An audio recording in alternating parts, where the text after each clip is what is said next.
Good morning, everyone. I was getting ready today just for work and everything, and I listened to an episode of The Daily, which I don't normally listen to first thing in the morning, but I just wanted something to keep me from kind of scrolling on my phone. So I was listening to that, and there are a couple like interesting takeaways from it that I wanted to share with you guys. The episode was about um, Iran and Israel and Trump and Netanyahu and the Ayatollah, just kind of the politics around what's happening with this right now. Um, and so, yeah, I wanted to share that with you guys. And I'm going to do that while I eat my breakfast. But I also first wanted to show you, look at these flowers. I want to make sure that you can see this shit. I trimmed these flowers first thing this morning, and this poppy was getting ready to fall apart when I picked it. That's why. But look at that one. Oh, these calla lilies. Fucking bitch. So this is just a couple like non sequiturs that I wanted to share with you.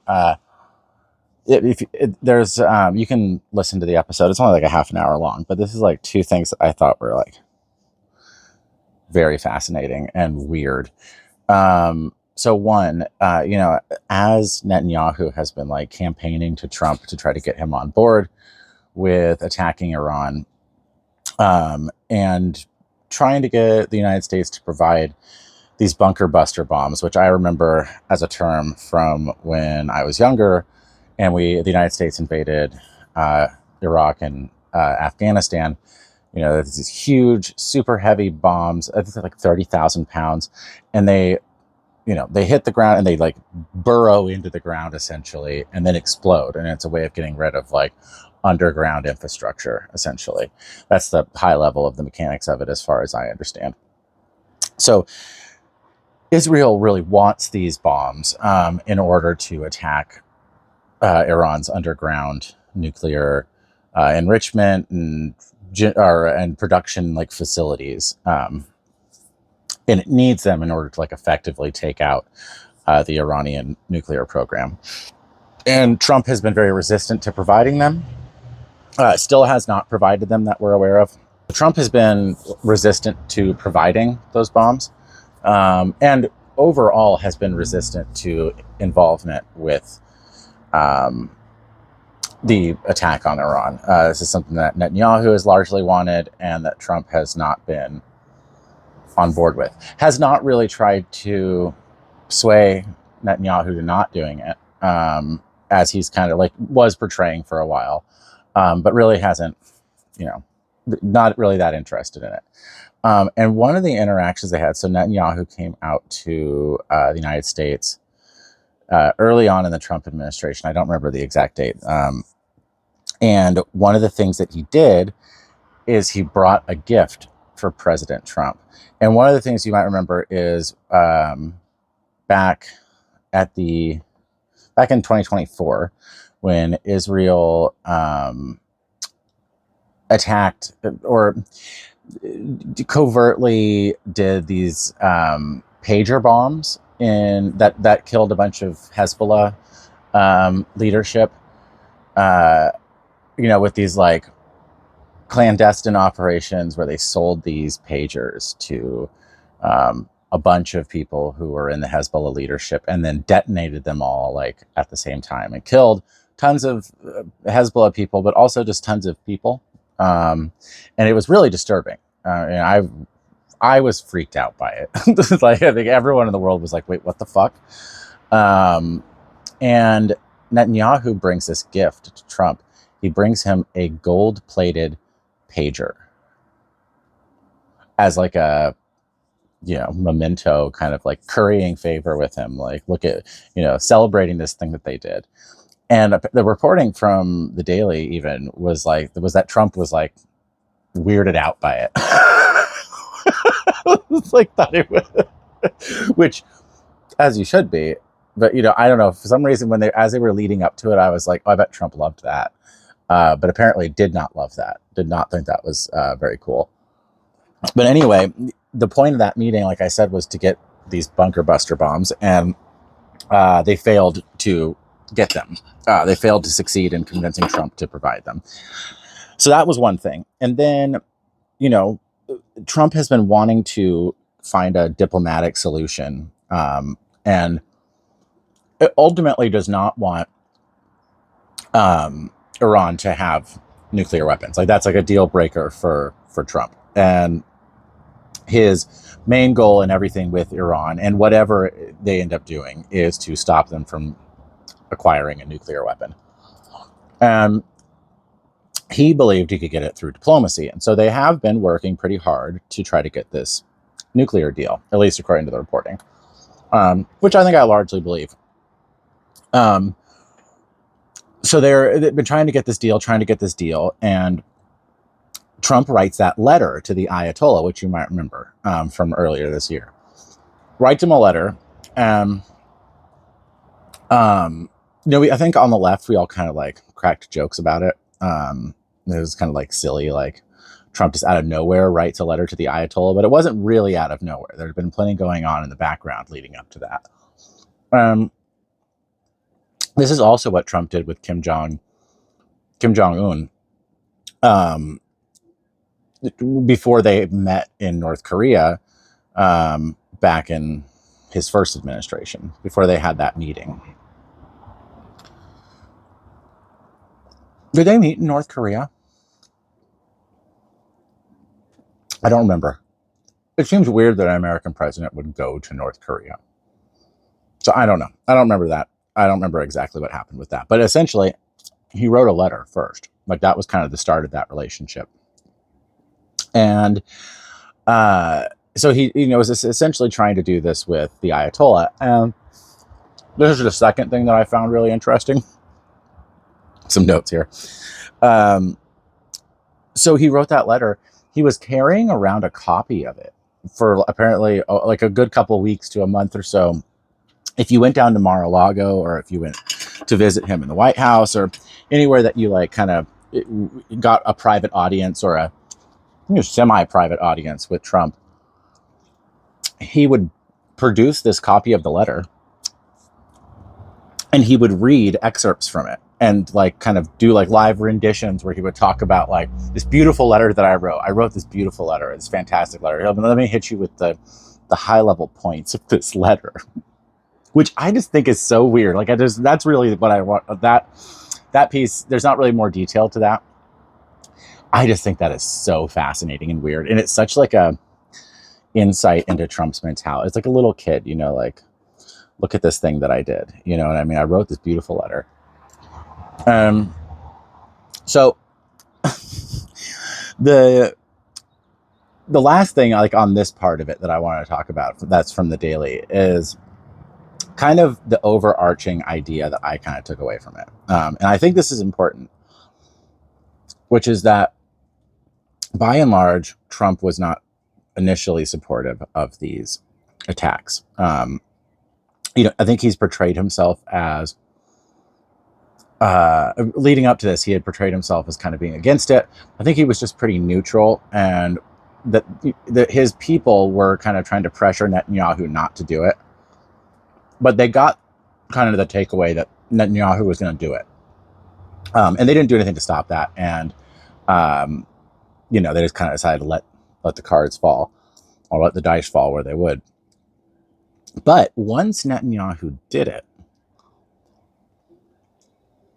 and it became apparent that the attacks were becoming successful, and that they were very widespread, and that they had largely been successful in what they had done, Trump's tune started to change very quickly. And it started becoming very apparent to people around him and to reporters who were in his presence that his change was that he wanted to get credit for this. It was less that he had anything really to do with it, but that now that it was successful, he wanted credit. And you can kind of see that in the way his public messaging goes, and the way that it kind of goes from, we're trying to get a deal, we don't want an attack, we don't want Israel to escalate this, to just kind of nothing, just kind of silence as the attacks were unfolding, to, light support, to yesterday, where he was essentially saying that we needed an unconditional surrender from Iran.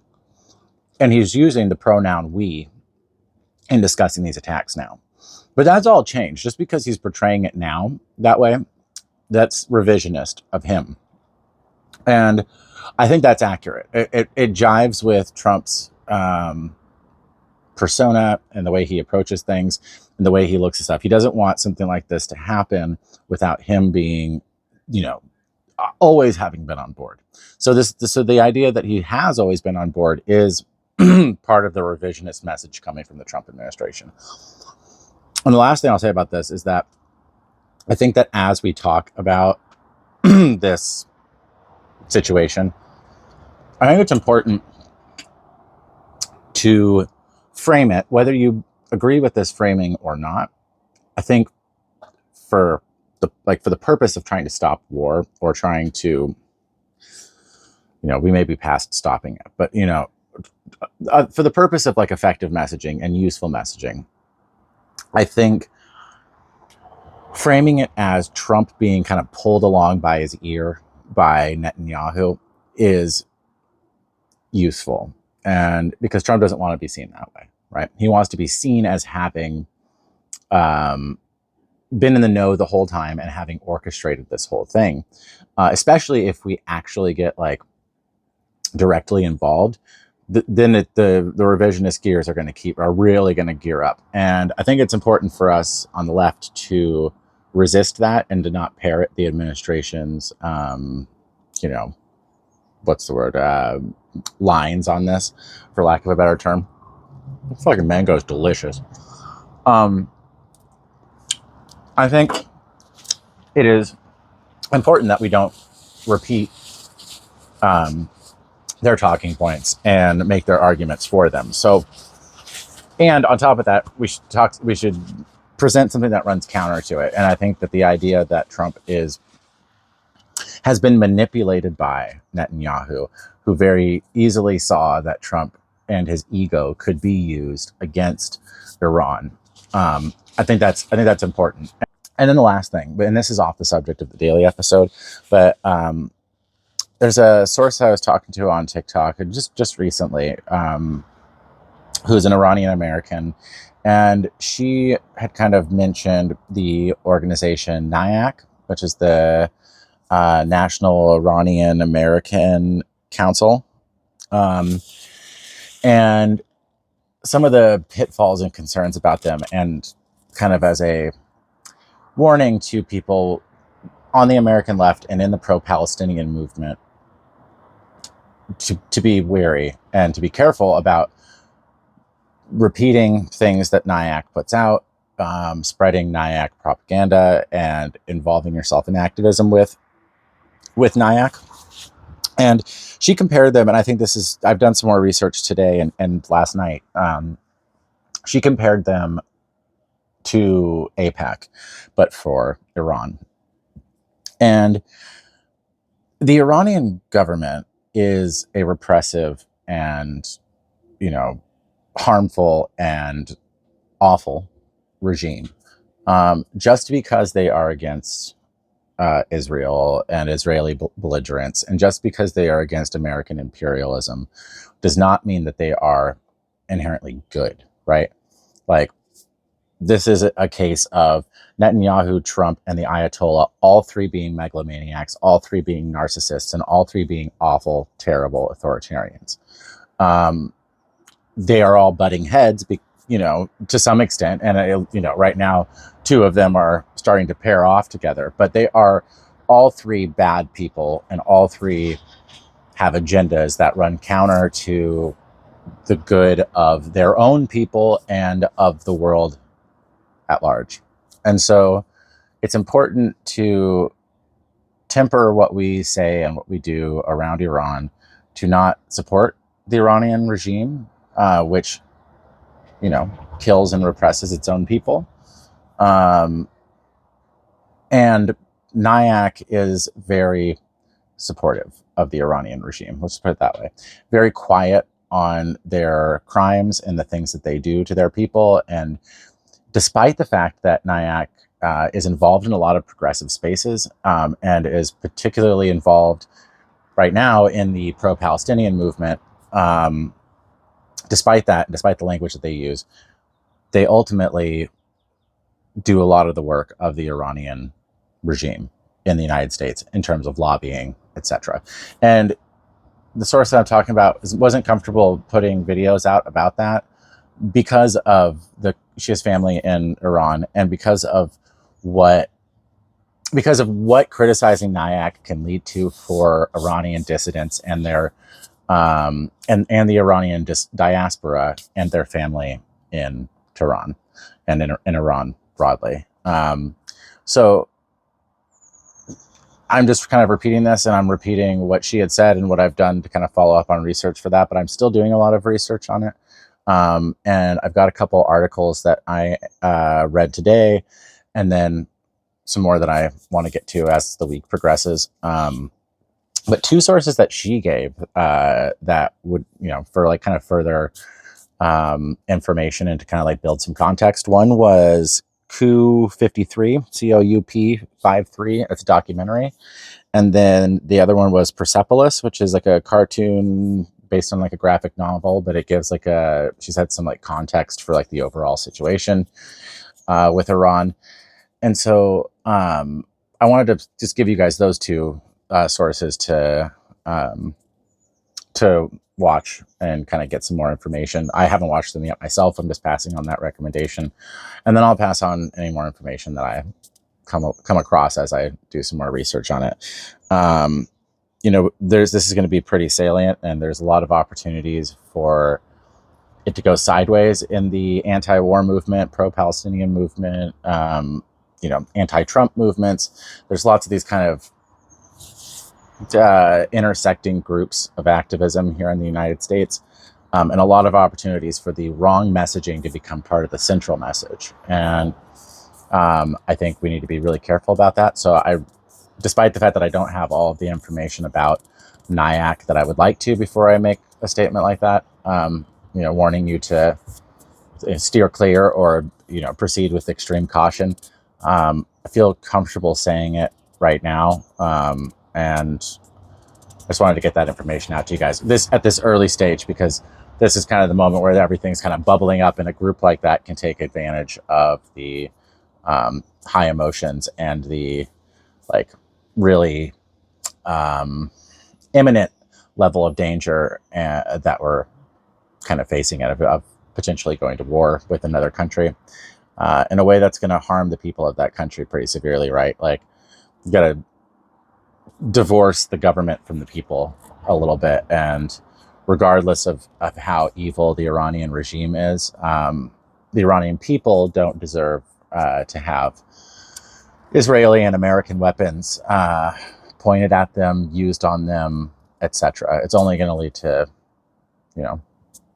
pain and death and hardship for people. So that's all I got. I hope you guys have a lovely day this Wednesday. FYI, it's Wednesday morning. It's like 9 o'clock Pacific time. So, who knows? Maybe in 10 minutes, this whole video will be entirely irrelevant.